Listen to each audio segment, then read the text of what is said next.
Now, the EFF in the Western Cape says it's going ahead with its planned shutdown today, despite the sudden withdrawal of various organisations yesterday. The shutdown calls for, among others, an end to unjust taxi impoundments, a collapsed service delivery and unemployment in Cape Town. Newzroom Afrika reporter Nasiphi joins us live ahead of that march. Nasiphi, good afternoon. Just bring us up to speed with what's happened since our last conversation. Has the march indeed begun?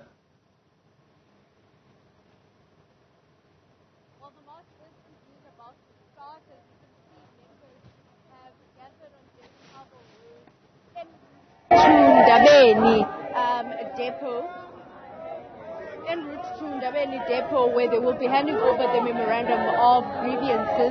The Secretary General of the EFF, Marshal Dlamini, will also be in attendance in a hope, or in a bid rather, for the city of Cape Town to actually hear their pleas and demands, which is to address service delivery, also stop unjust taxi impoundments. However, we do understand that this march is permitted up until 4 o'clock.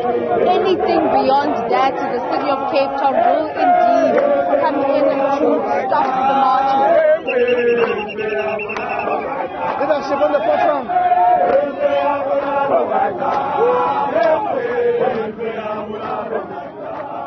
Can hear me. A couple of things that you've mentioned. One of those, obviously, is that this is an intended shutdown.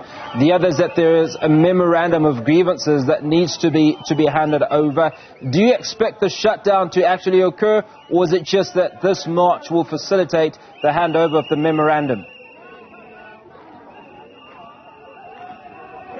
I do think that it will be a facilitation of the memorandum being submitted.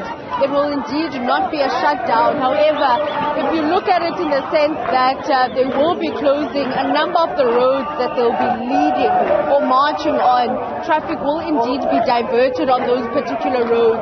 So it will in some sense be a shutdown. However, they said that it will be a peaceful march to Ndabeni. It does seem to me that they are taking the wrong route as opposed to the one that they were supposed to be taking. At this present moment, things are very fluid. We were waiting for a very long time for this march to officially commence. And at this present moment, I think the march has started. However, we do know that there are still some members that are left behind. The presence of the police is always a key aspect to these marches. We do see some police officers where you are, Nasiphi. Are they lining this route that the intended marchers are going to take?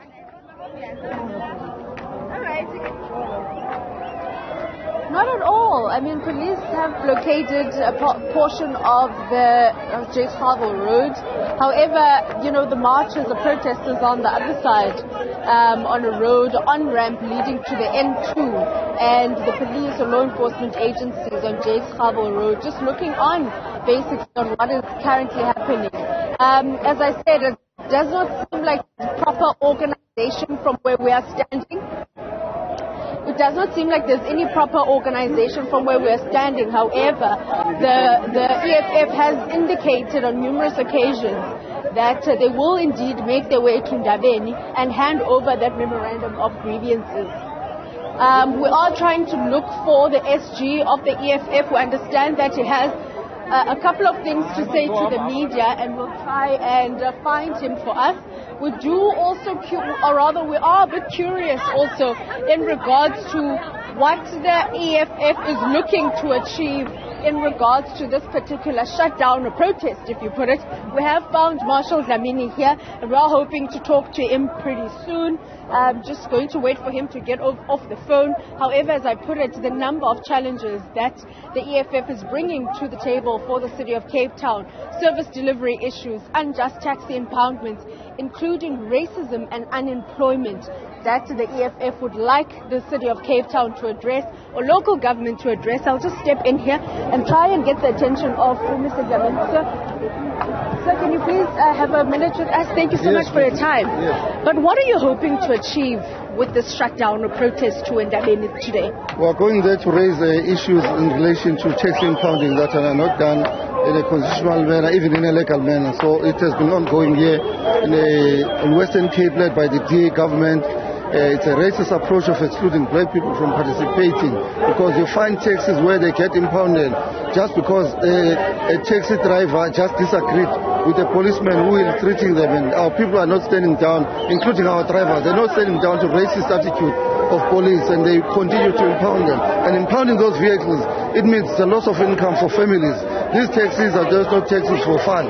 They are here to look after families, they support children, they feed families, they take children to school, and they are exclusively taken in black communities. So I'm here to stand with them to say enough is enough.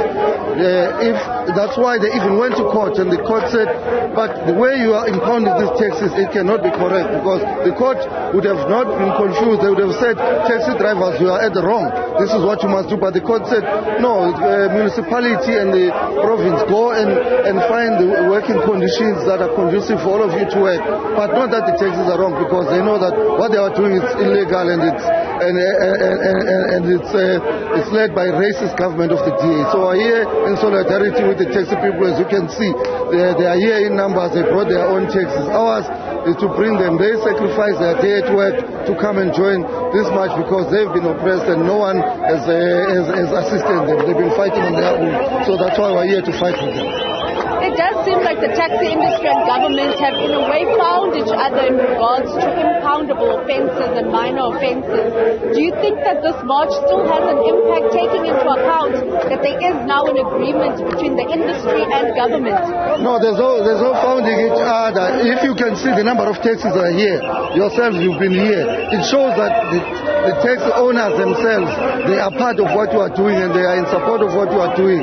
That is just to say, let's go and deal with issues in the office. We are not office people. They must continue to do office things. We're going to be on the ground and protest in solidarity with the taxi industry that is being excluded, exploited, and harassed by the DA government. Yesterday, we saw a number of the coalition parties and civic organizations pulling out of the EFF shutdown, citing a number of reasons. Do you think that in any way has had an impact on the turnout today? No, it's not a number of political parties. It's the ANC. You know, it's them. They are cowards. They've never confronted the establishment in this country. They've sold our people for the last 30 years. So it's not a number of political parties. Other parties, land parties here, Sanko is here, and all other community-based organizations and civil organizations. So it's only the ANC. Let's not mislead the public. It's only the ANC that every time they have to take on a racist white man, the ANC, they cower and they run away. So they got their orders from their bosses, from Cyril and everyone, that you know that as ANC we must never be found to be on the opposing side of our white bosses. So it's ANC, it's not parties. Mr. Dlamini, could this not have been tackled in council or within government? We're a protest movement. We don't have time for council. We're a protest movement. We've got people that in council, we do everything in support of our families. We have not surrendered the character of this organization to be consumed by councils and everything. We're a protest movement. That's why we're on the street.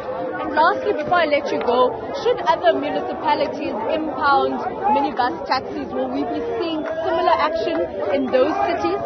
If they're doing it illegally, yes, you'll see similar actions.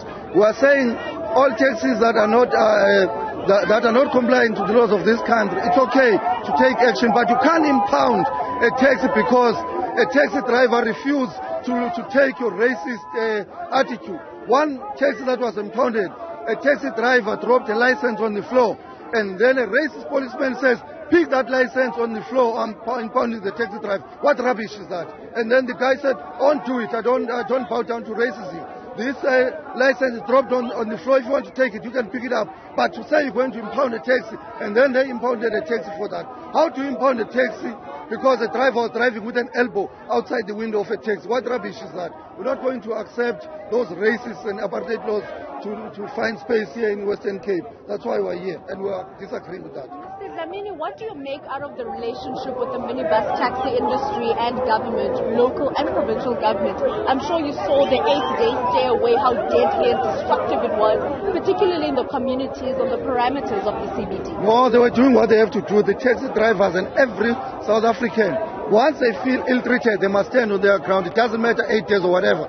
As long as you are ill-treated and your rights that are granted in the constitution of this country are being undermined. Fight your ground. Thank you very much. Thank you so much, Marshal Dlamini there, Secretary General of the EFF, as they are about to commence with their march to Ndabeni, handing over that memorandum of grievances.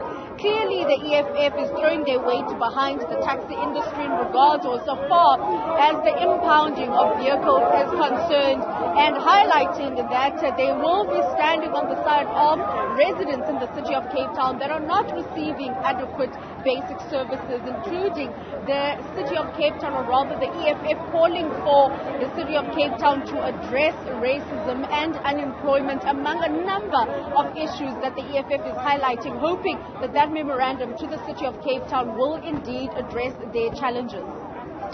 There's Nasiphi Summer tracking that EFF march in the Western Cape.